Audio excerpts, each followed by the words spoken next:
As of marriage है उसको हम कैसे मैनेज करें, एज ऑफ मैरिज।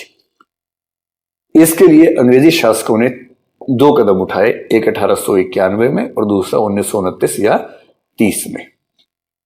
1891 से पहले तो हाल ये था कि शादी कोई उम्र थी ही नहीं, मतलब 8 साल 7 साल 5 साल, और ऐसी परंपराएं आपने सुनी होंगी कि बच्चा पैदा हुआ उसी समय शादी घोषणा हो गई। तो जनरली गौना जिसको बोलते हैं वो भी 9, 10, 11 की उम्र में हो जाया करता था कई ऐसे परिवारों में। तो सवाल था कि न्यूनतम उम्र शादी की तय होनी चाहिए। तो एक एक्ट पारित हुआ जिसको बोलते हैं एज ऑफ कंसेंट। कंसेंट का मतलब होता है सहमति देने की। तो कोई बच्चा किस उम्र में ये कंसेंट दे सकता है कि मेरी शादी करवा दी जाए, इसको बोलते हैं एज ऑफ कंसेंट एक्ट 1891। और इसके तहत कहा गया कि जो लड़कियां हैं, लड़कियों के लिए ये आयु 12 वर्ष की होगी। 12 वर्ष से कम की उम्र में ये नहीं माना जा सकता कि कोई बच्ची अपनी कंसेंट देने की स्थिति में है। तो सीधी भाषा में कहें तो न्यूनतम आयु लड़कियों के लिए 12 साल यहां पर आगे तय हुई। आगे चलकर 1929 में एक एक्ट पास हुआ जो 30 में लागू हुआ, जिसको आपने सुना वो शारदा एक्ट जिसको बोलते हैं। इस एक्ट का असली नाम था चाइल्ड मैरिज रिस्ट्रेंट एक्ट कहते हैं, चाइल्ड मैरिज रिस्ट्रेंट एक्ट 1929 या 1930, क्योंकि 29 में पारित हुआ 30 में लागू हुआ शारदा एक्ट। इसके तहत व्यवस्था कर दी गई 18 और 14 कि लड़का 18 साल से कम नहीं होना चाहिए और लड़की 14 साल से कम नहीं होनी चाहिए, ये व्यवस्था की गई। यह अंग्रेजों के शासनकाल में हो गया था। हालांकि 1978 में आकर जब मोरारजी देसाई की सरकार चल रही थी तब इस एक्ट में फिर संशोधन हुआ और इसका अमेंडमेंट करके 1978 में कर दिया गया 21 साल और 18 साल। और आजकल एक बात चल रही है कि इसमें और संशोधन होना चाहिए कि शादी की उम्र में लड़का कम से कम 25 साल का हो, लड़की कम से कम 21 साल की 22 साल की हो, ऐसा कुछ प्रावधान होना चाहिए। अभी फिलहाल तो ऐसी डिबेट नहीं है, बीच बीच में ऐसे स्वर सुनाई देने को मिल जाते हैं। हेनरी मेन ने एक एक्ट पारित करवाया, उस एक्ट का नाम है स्पेशल मैरिज एक्ट।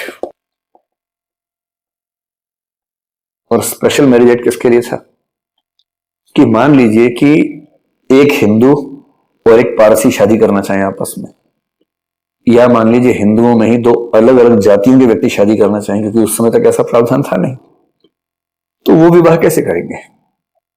उस समय तक विवाह जैसे मामले धर्म की विधि के तहत ही होते थे और उस धर्म के ही दोनों मेंबर्स होने जरूरी थे। अंतर धार्मिक अंतर जातीय विवाह उस समय तक की कल्पनाओं से परे था। तो स्पेशल मैरिज एक्ट इसलिए आया था कि इसके तहत इंटरकास्ट और इंटर रिलीजियस मैरिजेस, अंतर जातीय अंतर धार्मिक विवाह संपन्न कराए जा सके। हाँ, इसमें एक बात थी कि इसमें घोषणा करनी होती थी व्यक्ति को कि मैं किसी भी धर्म में विश्वास नहीं रखता हूं, मैं किसी भी जाति में विश्वास नहीं रखता हूं, ये सब घोषणा करता था दोनों व्यक्ति। और ये घोषणा करने के बाद वो किसी भी धर्म और जाति से मुक्त हो जाते थे और तब वो इस एक्ट के तहत विवाह करते थे। आगे चल के ये एक्ट खारिज कर दिया गया और बाद में 1954 में एक स्पेशल मैरिज एक्ट बना जो आज के समय में जिंदा है, एक्टिव है, और जिसको कहते हैं यूनिफॉर्म सिविल लॉ या uniform civil code. Uniform act हमारे देश में 3-4 ही हैं सिविल मामले में, उनमें से एक ही एक्ट है।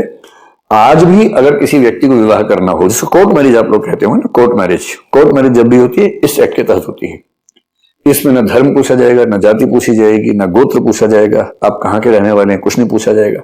बस आप भारत के नागरिक हो, धूमधाम से आकर इस एक्ट के तहत शादी कर सकते हैं। और इस एक्ट में सारी बातें साफ साफ लिखी हैं कि अगर तलाक होगा तो क्या होगा, गुजारा भत्ता कैसे दिया जाएगा, संपत्ति का बंटवारा कैसा होगा, सब चीजें इसमें मेंशन कर रखी हैं।